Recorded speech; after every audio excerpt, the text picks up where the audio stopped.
to view favorite photos on Windows.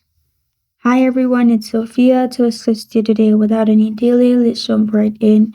First, open Photos app. If you don't have Photos app, simply go to Microsoft Store and search Photos app.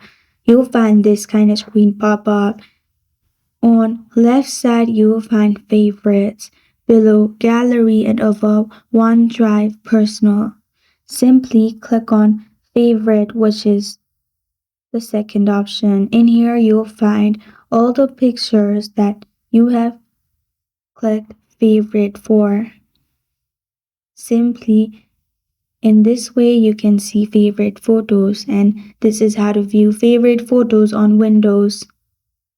Thank you for joining me today. If this video helps you out, please leave a like and subscribe for more. Got a question or want to suggest a topic? Comment below. I'm Sophia signing off until next time.